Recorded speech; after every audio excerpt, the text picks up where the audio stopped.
salam bahagia Bu Devi. Selamat pagi Bu. Oke, berjumpa kembali dengan saya Agustina Ika Lestari, SPD, calon guru penggerak angkatan 9 dari SMP Negeri 217 Kabupaten Bengkayang. Kali ini saya tidak sendiri, saya dibersamai dan ditemani oleh Ibu Devi Hardianti, SPD. Beliau adalah guru IPA di SMP Negeri 217. Selamat pagi Bu, bagaimana kabar hari ini? Selamat pagi Bu, kabar saya baik, alhamdulillah. Kabar Ibu bagaimana? Puji Tuhan, saya sehat Bu. Oke, baik, sesuai dengan kesepakatan kita sebelumnya, hari ini kita akan adakan percakapan pra-observasi ya Bu. Iya Bu. Oke. Sebab nanti saya akan amati jalannya proses pembelajaran yang Ibu lakukan di dalam kelas atau sebelum saya melakukan proses supervisi kelas, begitu ya Bu? Iya Bu. Oke.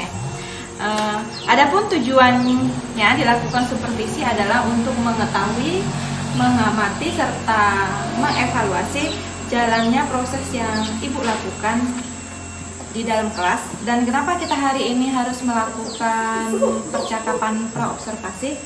Karena sebagai persiapan awal sebelum nanti Ibu melakukan kegiatan pembelajaran agar lebih siap dan lebih percaya diri sehingga bisa memberikan pembelajaran yang terbaik bagi murid ya Bu ya. Yang baik Bu.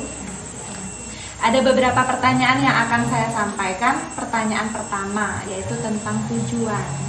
Kira-kira tujuan pembelajaran yang ingin Ibu capai pada saat observasi di kelas apa?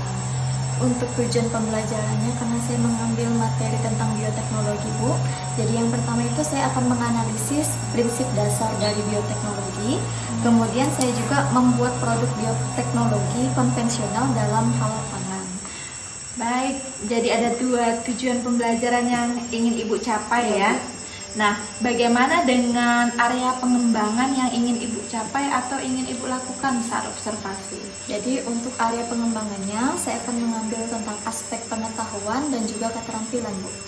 Oke, baik, jadi area pengembangan yang ingin Ibu capai kepada siswa yaitu pengetahuan siswa sama aspek keterampilan pada siswa ya. Baik.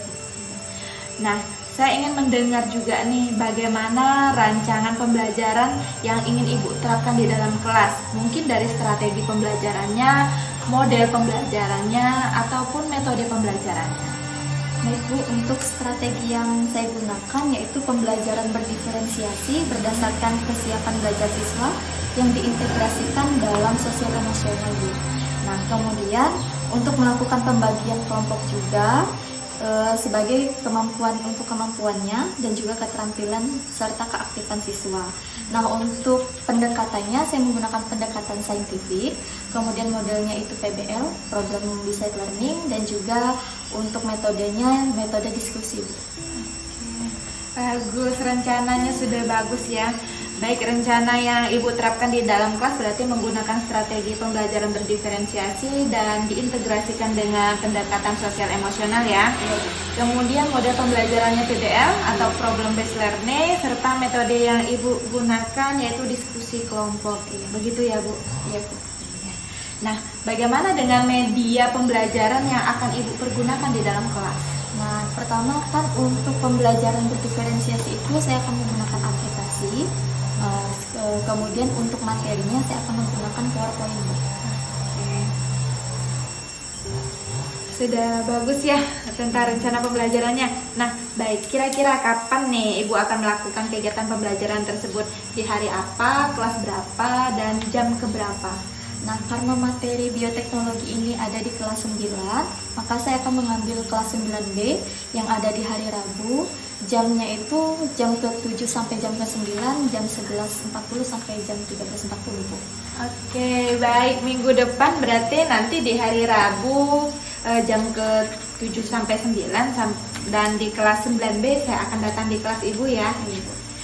Saya akan melakukan supervisi kelas dan saya juga akan mencatat, melihat dan mencatat hal-hal apa yang terjadi di dalam kelas. Baik. Sebelum kita akhiri, kira-kira nih apa yang Ibu dapatkan dari percakapan kita hari ini? Nah, untuk mungkin ya yang saya dapatkan itu terkait dengan gambaran saya untuk membuat rancangan pembelajarannya itu lebih baik, lebih menarik, dan bisa lebih apa ya, karena berdiferensiasi ini kan suatu strategi yang baru gitu. Nah, jadi mungkin saya lebih banyak belajar gitu. Nah, dan terima kasih untuk Ibu yang membantu saya gitu. Oke, terima kasih ya. Nanti setelah kita akan melakukan kegiatan observasi di dalam kelas, kita akan mengadakan percakapan yang terakhir ya, yaitu percakapan pasca observasi, dan kegiatan kita itu akan dihadiri oleh pengajar praktik. Terima kasih dan sampai bertemu di kegiatan observasi kelas di hari Rabu ya, Bu. Ya. Demikian percakapan kita hari ini. Sampai bertemu di kegiatan observasi kelas di kelas 9B dan juga percakapan pasca observasi. Selamat pagi dan salam bahagia. Terima kasih Bu Devi.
Bioteknologi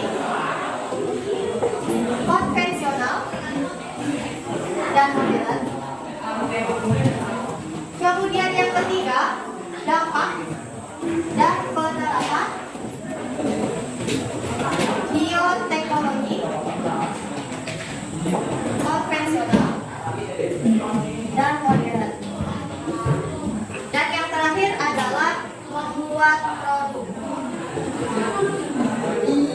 bioteknologi konvensional. Jadi tujuan pembelajaran kita ada 4. Yang pertama, prinsip bioteknologinya, ingin membedakan konvensional dan modern, dampak dan penerapan bioteknologi konvensional dan modern, serta membuat produk bioteknologi. Jadi kalian diminta masing-masing membuat produk bioteknologi. Tadi ada contohnya tempe, ya kan? Dan masih banyak yang lainnya. Jadi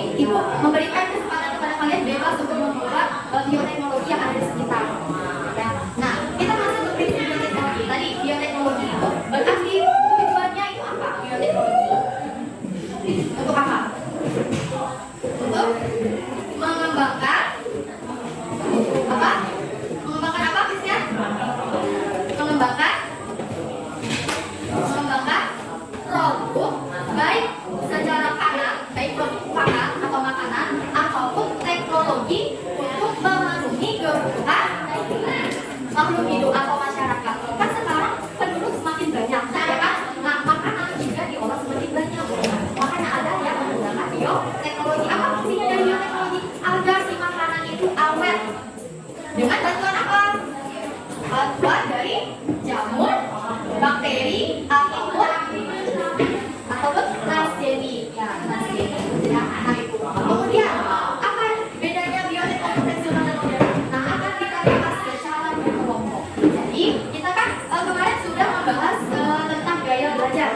Ya, masih ingat dengan gaya belajarnya?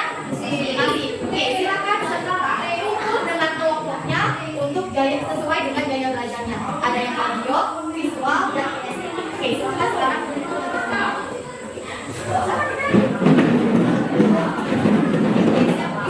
Di sini audio atau gimana audio? Oh, ini kinestetik. Di sini visual, nanti di sini audio. Berapa kinestetiknya?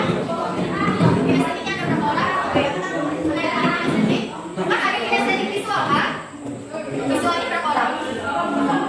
Oke, visualnya betul yang visual berarti visual. Ayo betul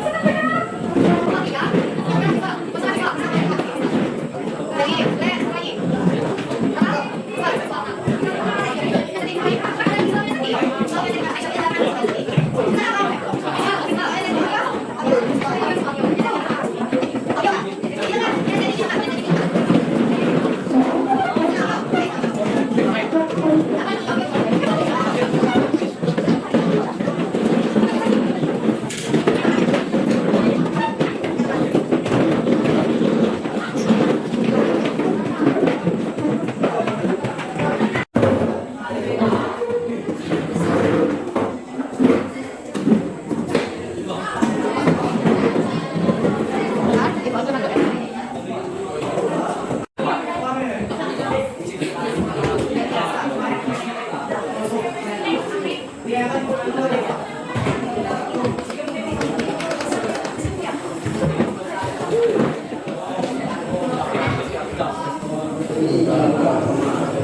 Oke, di layar KPD-nya silakan perhatikan ada menganalisis penerapan bioteknologi dan teknologi kehidupan serta membedakan bioteknologi konvensional dan bioteknologi modern. Nah, tadi kalau yang di audio silakan didengarkan videonya ya. Kemudian kinestetik berarti harus bisa mengerjakan puzzle. Sedangkan yang visual silahkan dibaca PowerPoint-nya. Ya, silakan dari sekarang boleh digunakan. Waktunya hanya 15 menit.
Berarti kalian disuruh analisis apa sih dampak atau penerapan misalnya penerapan dari bioteknologi konvensional, penerapan bioteknologi bagaimana, kemudian dampak bagi kita itu apa. Jadi kan berarti kan ada analisis kan, analisis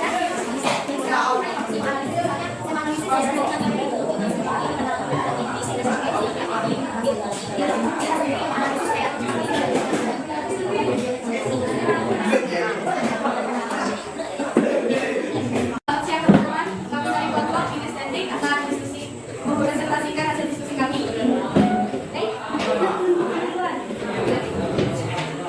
Membedakan bioteknologi konvensional dan bioteknologi modern. Jawaban. Bioteknologi konvensional melibatkan jamur dan bakteri secara langsung. Enzim yang dihasilkan mikroorganisme dan melibatkan proses fermentasi. Sedangkan bioteknologi modern melibatkan proses rekayasa genetika. Bioteknologi dan dampak terhadap lingkungan.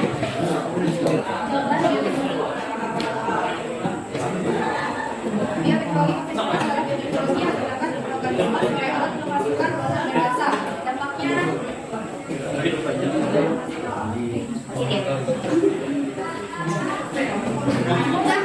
positif aja dampaknya ada. Yes.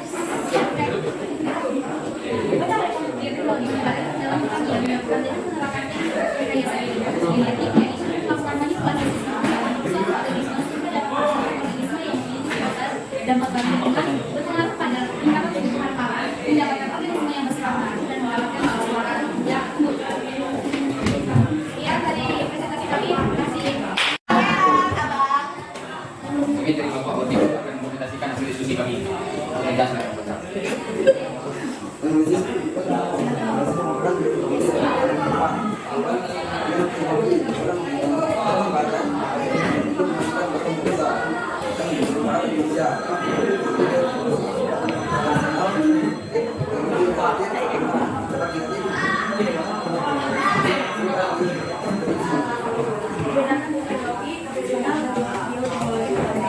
Bioteknologi konvensional, bioteknologi yang ada langsung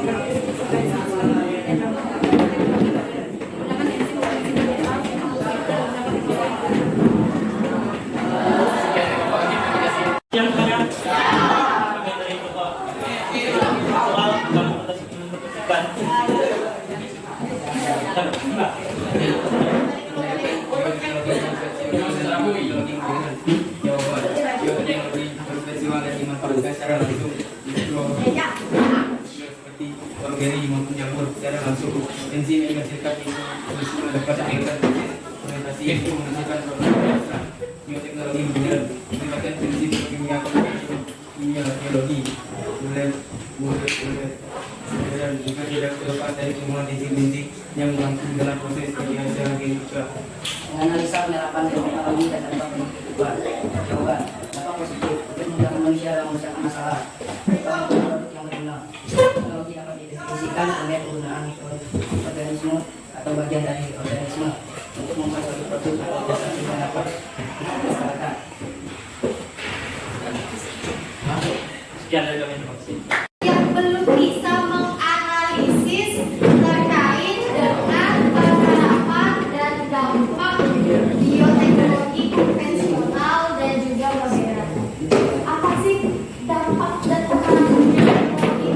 Nah kan tadi ibu jelaskan bahwa untuk menganalisis itu kalian memperhatikan lingkungan sekitar, ya kan? Berarti penerapan bioteknologi konvensional saya dilakukan oleh pedagang lingkungan TP. Nah, dia kan menghasilkan nilai jual. Nah, seperti itu bukan dampaknya positif, dampaknya negatif. Ya, ada dampak positif dan dampak negatif. Tapi dijabarkan apa positifnya, apa negatifnya. Kalau misalnya dia bisa membuat tempe, ya kan? Dia kan hanya menggunakan kedelai, kemudian menggunakan ragi, ya kan? Nah, kemudian memiliki nilai jual. Dia dapat untung enggak? Dapat untung. Nah, itu namanya penerapan dan dampak bagi si penjualnya itu dia dapat keuntungan. Seperti itu maksudnya. Bukan dampak positif, dampak negatif. Apa positifnya apa, negatifnya apa? Bukan kalian jelaskan lagi bioteknologi konvensional dan modernnya. Ya? Oke. Nah, selanjutnya tadi sudah presentasi, jadi sebelum mengakhiri materi ada post test dulu. Jadi ibu mau tahu sejauh mana kalian paham dengan pembelajaran bioteknologi. Silahkan dibuka bukunya, menggunakan buku latihannya aja. Mana kita buku itu? Jangan lagi dibuka bukunya. Namanya post test ini berarti yang hari ini dikerjakan harus sudah paham. Lihat beberapa produk bioteknologi konvensional berikut. 1 tempe, 2 yogurt, 3 kecap, 4 keju. Produk bioteknologi yang dibuat dengan bantuan bakteri adalah, perhatikan beberapa produk bioteknologi konvensional berikut. 1 tempe, 2 yogurt, 3 kecap, 4 keju. Produk bioteknologi yang dibuat dengan bantuan bakteri adalah, langsung dijawab.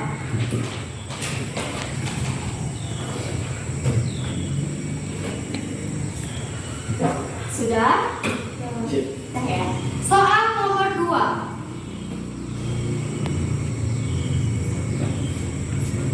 Berikut ini ilmu-ilmu yang mendukung dalam penerapan bioteknologi, kecuali A. Biokimia, B. Genetika, C. Fisika, D. Kimia. Berikut ini ilmu-ilmu yang mendukung dalam penerapan bioteknologi, kecuali A. Biokimia, B. Genetika, C. Fisika, D. Kimia. Tadi ada kawan yang menyebutkan.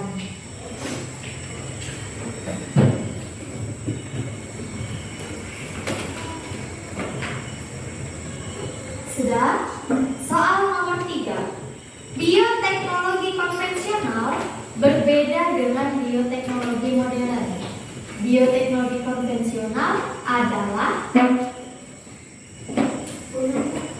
bioteknologi konvensional berbeda dengan bioteknologi modern. Bioteknologi konvensional adalah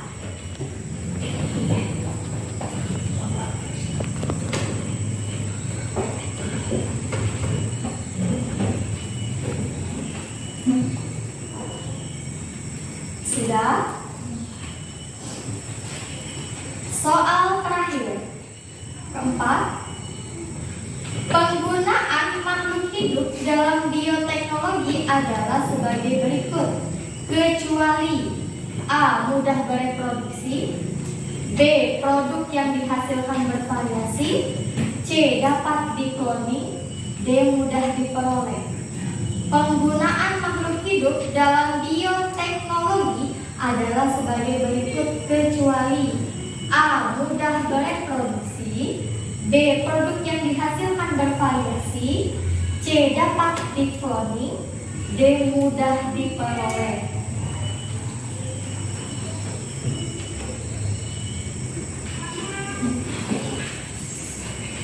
Oke, yang sudah boleh dikumpulkan.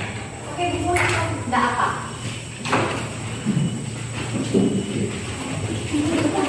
Pakai buku aja, nggak usah disobek. Terus apa?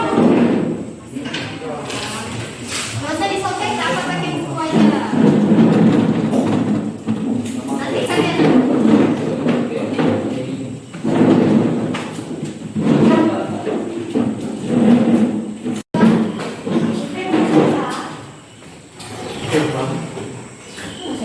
Silakan berikan kesimpulan. Satu orang.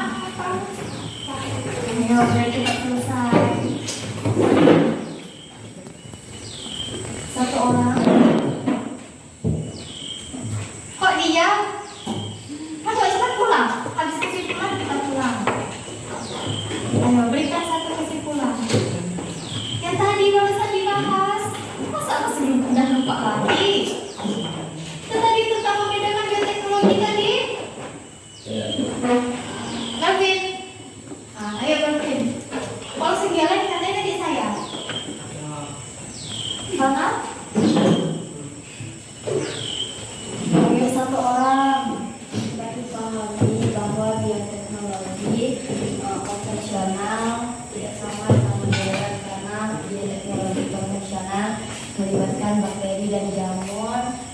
gerakan modern menggunakan rekayasa genetika. Ya, betul ya. Kalau menggunakan bakteri dan jamur, sedangkan untuk yang modern itu menggunakan teknologi transgenik. Ya, oke. Cukup sekian untuk kesimpulannya.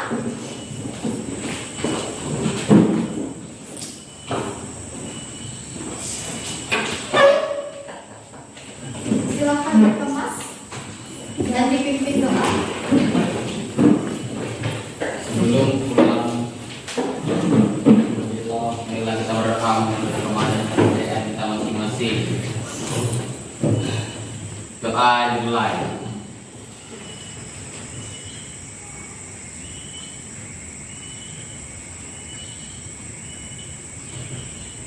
Doa selesai. Berdiri.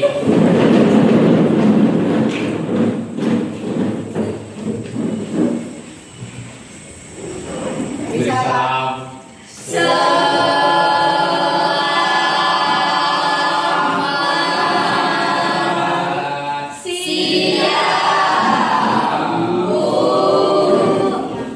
Ilmunya diambil lagi. Baik, selamat siang Bapak Ibu. Hari ini saya ditemani dua orang adik kiri dan kanan saya, ditemani oleh rekan praktik Bapak Teguh Rinsato SPD, kemudian ditemani rekan sejawat saya yang sudah disupervisi untuk pelaksanaan aksi nyata modul 2.3 tentang coaching Ibu Neti Harjati SPD selaku guru IPA di SPD 2012. Baik, hari ini kami akan melakukan percakapan pasca observasi selepas pelaksanaan supervisi kemarin. Mungkin kita lanjut ya. Bagaimana kabarnya Bu Deti? Baik. Jadi kita sudah melaksanakan kegiatan observasi kemarin. Bagaimana perasaan Bu Deti setelah melaksanakan observasi pada proses pembelajaran kemarin? Karena menginstruksikan ada yang itu sebenarnya membuat masalah yang baik. Bisa diceritakan kembali area pengembangan apa yang Ibu lakukan pada saat proses pembelajaran seperti kemarin? Jadi ada orang yang mengatakan karena mengembangkan itu ada beberapa model kemampuan dan diskusi tentang yang itu dengan membuat hasil dari pembelajaran. Jadi awalnya itu kan merancang dulu yang merancang pembelajaran itu terkait dengan teknologi. Nah, jadi saya mengajarkan dulu pada siswa bagaimana saja yang masuk dalam pembelajaran caranya dan juga dampaknya. Nah, selanjutnya saya mengajarkan juga bagaimana cara pembuatan teknologi yang rencana. Sehingga dari diskusi tersebut saya mendapatkan penilaian dari pengalaman dan pengalaman itu saya meminta siswa untuk membuat proyek nasional yang ada di sekolah. Jadi nanti mereka itu mendapatkan hasil pembuat sendiri dari teknologinya, kemudian dengan nanti berupa video tentang pembuatan. Baik, berarti ada pengembangannya itu pengembangan keterampilan ya. Berarti langkah-langkah atau tahapan apa yang sudah Ibu lakukan di dalam kelas? Kemudian pertama ya kemudian ada diskusi pengetahuan luar ini ada yang diskusi. Nah kemudian ngobrol-ngobrolnya saya seperti dari KPI-nya, jadi di situ mereka itu mengisi untuk laporannya dan itu nanti dari sekarang dengan jadi saya ajarkan bagaimana menggunakan pengetahuan. Jadi menurut Ibu nih, kira-kira sejauh mana area pengembangan yang sudah Ibu katakan tadi? Apakah sudah berarti dilakukan di dalam kelas atau belum? Itu sudah dilakukan dari diskusi. Kemudian ini ada kendalanya yang dari pengembangan tersebut ada kekurangan aktivitas dari diskusi. Jadi masih mengandalkan temannya yang dianggapnya besar. Jadi dia itu seperti kita ada teman saya jadi dia kayak sebagai pengamat juga dalam kelas. Jadi sudah berhasil namun ada kekurangan kita juga ya. Jadi kendala yang Ibu hadapi kemarin di saat seperti itu proses pembelajarannya adanya kekurangan aktivitas siswa. Jadi ada siswa yang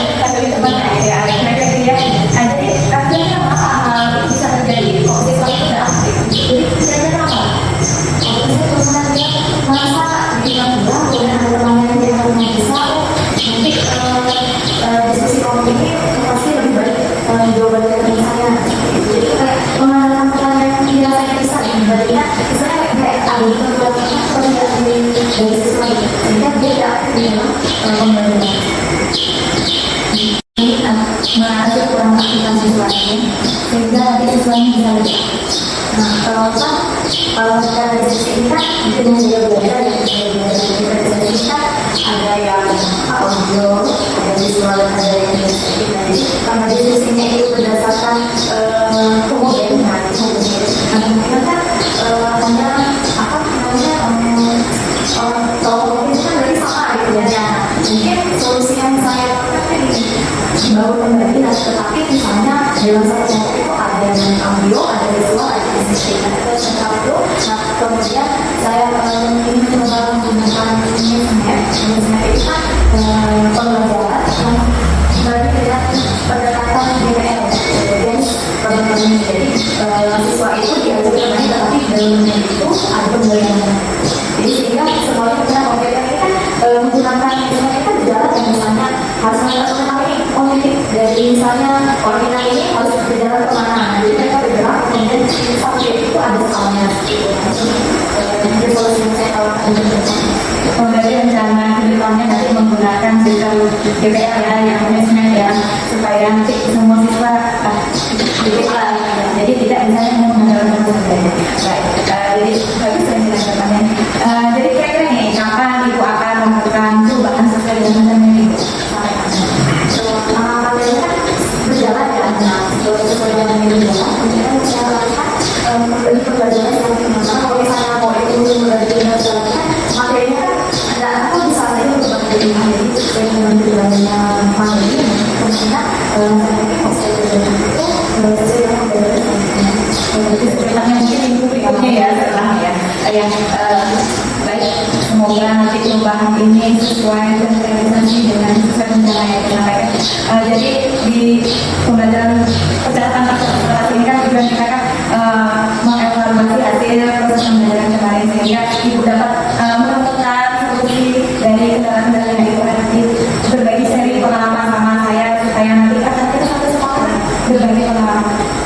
Baik, mungkin itu ya, terima kasih atas jawaban-jawaban yang diberikan atas pernyataan saya. Semoga apa yang Ibu rencanakan tadi dapat realisasi di realisasi secepatnya dan prosesnya berjalan sesuai rencana. Mungkin itu Pak Ibu, saya beri kesempatan kepada Pak Teguh selaku pengajar praktik untuk memberikan tambahan atau lanjutan hasil dari percakapan konsultasi kami. Silakan Pak. Pasti yang nanti bagaimana jalannya proses percakapan pasca hasil dalam ketika dan ada beberapa hal yang saya katakan artinya antara tiga dan ini komunikasi yang berjalan baik, artinya tidak satu arah, tidak berburu. Yang pihak yang mengobservasi dia seolah-olah paling paham. Nanti juga yang mengobservasi juga sangat terbuka juga memberi masukan dan juga apapun yang ditanya dijawab berdasarkan fakta yang paham. Nah, sebenarnya komunikasi seperti ini yang diharapkan jika antara dua orang itu saling mengobservasi, tidak ada yang mungkin tidak ada yang dibuat, tidak ada yang disetting, tidak ada masalah. Karena nanti akan bias kalau ada settingan saya. Jadi apa adanya, jadi kita mengajar seperti ini ya, seperti biasa saja. Itu nanti ada masalah dari yang komunikasi. Ada satu yang mengatakan seperti ini. Karena di percakapan awal-awal itu saya lakukan area pemahaman dan apa yang tidak sangat tidak penting. Jadi kita jelaskan semua, kemudian percakapan yang tidak berjalan sesuai alur cerita, sesuai konsep dan seperti. Saya kira itu sudah baik dengan bagaimana Bu dari perasaan setelah kita percakapan pasca ini? Alhamdulillah ya, masih aku belum lihat karena saya juga masih aku belajar dia masih banyak kurang lagi ini dari proses pembelajaran untuk membangun bagaimana berpelaksanaan itu. Baik, cukup dari kami selesai percakapan pasca presentasi. Saya selaku terus akan segera dan saya mengerjakan terima kasih.